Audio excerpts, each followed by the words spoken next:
Hi, my name is Melissa. I'm doing an interview for my leadership class. I'm going to be interviewing Scott Dyer on organizational development. Please introduce yourself. My name is Scott Dyer. I'm a nurse. I'm an LVN, and I'm a charge nurse, so I have employees that are under me. Okay. How do you approach considering a change project? First I have to get facts. You have to know what are the options, what are the pros and cons. Most of the time, if the pros outweigh the cons, it's a good idea in my experience, but you also can't be a one-man army. You have to get everyone involved, even the people that are under you and above you. If you're going to make a change, you're obviously making a change for your entire building or your entire company, which always affects everyone, not just you. So you have to get everyone's input. And that's how I would approach it. I would get their input, see what they think the pros and cons are of the change, why the change is needed, and go from there. Okay. How do you motivate employees to adapt or embrace the change that you have implemented? Well, first of all, it's easy for them because I considered their opinion. A lot of corporations they don't like to consider opinions of the smaller employees or the frontline employees, as people mostly call them. But just walking up and asking them, saying you're wanting to do this to better the company and maybe make their job easier, that usually makes it easier on them to trust you. If you don't have trust, you can't make any kind of change because they'll always back away from you. As far as adapting to it, you have to do a trial and error. You have to see if it works. So usually with a change or something that we're doing different, you have to do a trial run. You never know if something's going to work unless you put it into effect. Okay. Tell me about a change initiative you implemented that was successful. In my line of work, which organizational development can go into any company. So we have a problem with reaching our CNAs, which is our nurse aides, the people that are really our frontline staff that take care of our residents. So we have a problem reaching them. Maybe they need help and they don't know, we don't even know if they need help or where they need help at. So recently I have suggested to my administrator, which is above me, so I'm trying to get everybody's input. I asked the CNAs what they thought of walkie-talkies. We have to be careful with this because we can't say residents' names over the walkie-talkies. It's a health violation. So I explained to them that we can't do that. We would just have to say room numbers. But they loved it. They said they don't know why it hasn't been done yet. So I went to the administrator and I talked to her about it, and she agreed. So we're in the process of purchasing some walkie-talkies, and so it hasn't been implemented yet, but it's something that we're working on that I know will be implemented. The pros and cons were weighed. There were very little cons because you have to have your walkie-talkie on at all times. You have to answer it. The pros were, no matter where any of us are at in the building, whether it's a nurse needed for an emergency or a CNA needed to get someone awake, whatever is needed, someone can say, I need your assistance in room 135. And another thing is, with the walkie-talkies, since we can't say names, most of us know who are in those rooms, so we know what kind of help they're going to need. We know the residents well, so we'll know that they need either one of us or two of us or even more. So we outweigh the pros and cons, and the pros won, and I believe it'll work. Okay. Can you tell me about a change initiated you implemented that was unsuccessful? What made the outcomes fall short of your expectations?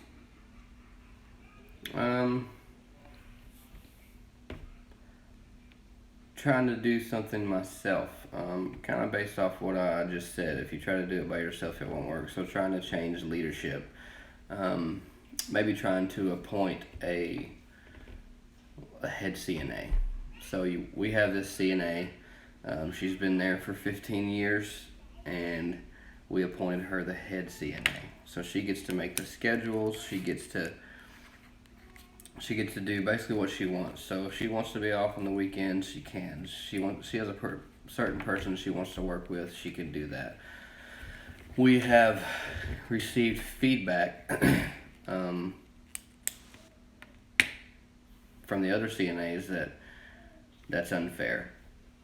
So I believe we didn't get enough data, enough information before we implemented this to see if it would work. We didn't do a trial run. We made a decision and we ran with it. And as of now, it's affecting everyone. She has picked who she wants to work with, and she's maybe picked other people to work with, people that she knows they don't get along. And she also doesn't really listen to what we have to say anymore. She kind of makes her own decisions. She marks people off the schedule. She puts them on the schedule. So it's not really working out. So a way to get away from that, as far as it was short of our expectations, because we expected, since she had been there for 15 years, she had worked every position, she's seen most of the residents how to do things, she would have more experience and she wouldn't show favoritism. But we obviously didn't think that there's another woman there that's been there for 15 years, along with one more. She's been there almost 15 years as well. So they kind of huddled together, and all the new CNAs that come along, they have told us that they tend to bully them into doing what they want. And even our management staff, which is not me, I'm just a charge nurse, but the ADON, which is the management above me, sometimes we'll implement something on the schedule and we'll come in and the lead CNA has marked someone off of that schedule. So it's been a roller coaster. We do know that we can't just stop it because it's something that we did, but we're trying to slowly change things, slowly implement something different. Okay. What do you expect from your employees that work under you since you are the charge nurse? I expect trust. When I say frontline employees, I believe most companies call I hate to say your lowest level employees because it's not what is meant, but your frontline employees are the people that they see your residents every day, or they see your customers every day. The people at Walmart that stand at the door, those are your cashiers or your frontline employees, whereas your managers are off in the back doing other things. They don't get to see what happens on a day-to-day basis per se. So from my employees, I expect trust, and trust is a big word that has a lot of meanings. So for my field, if my CNAs don't come and tell me that this person fell or this person has a skin tear, I might not know it because I'm inside doing paperwork and I'll never know what's going on with the resident. Also, something that happened just recently, I had a resident that had a problem.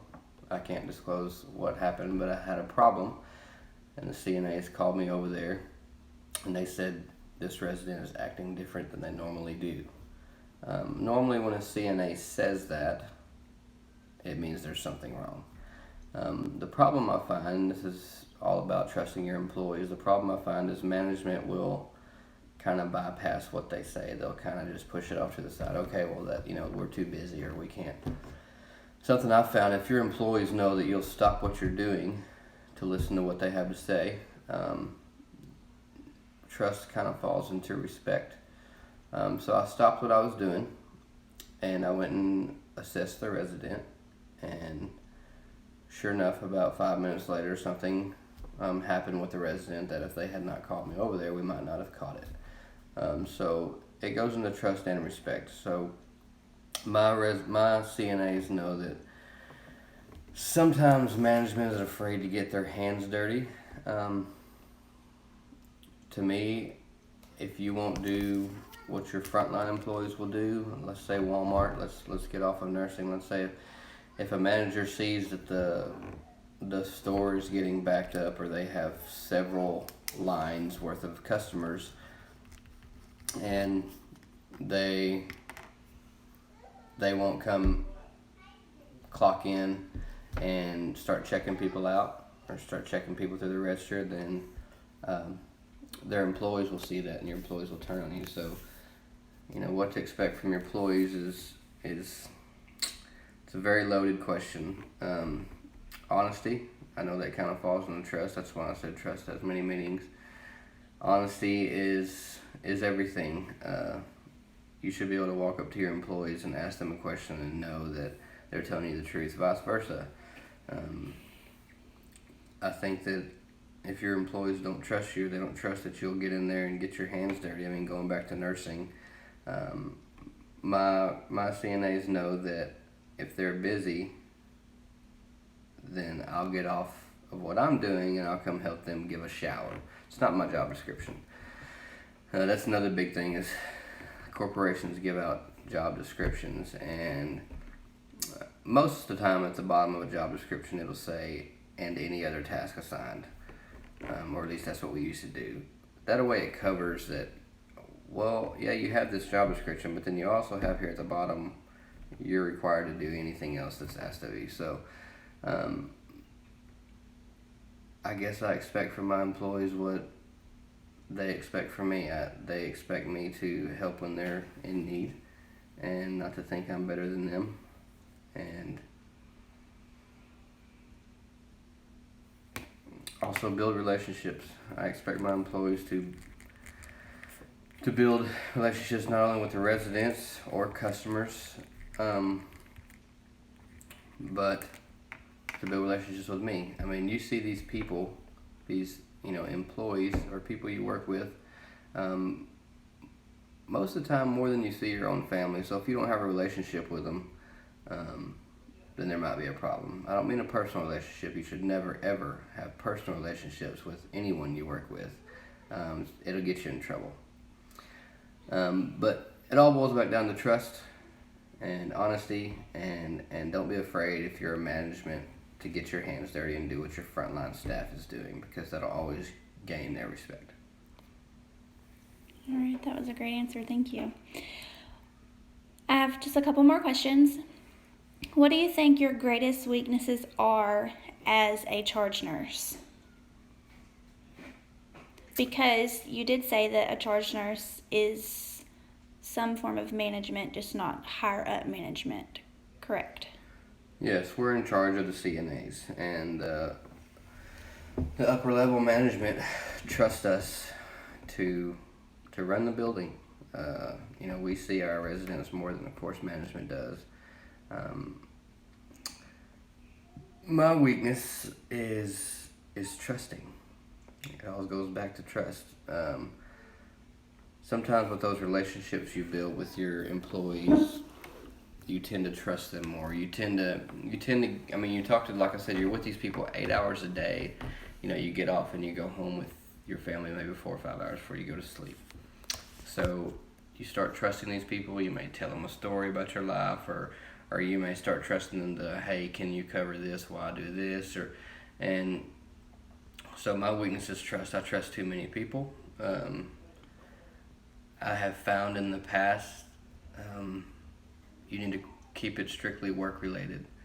When people start getting close into your personal life or anything like that outside of work,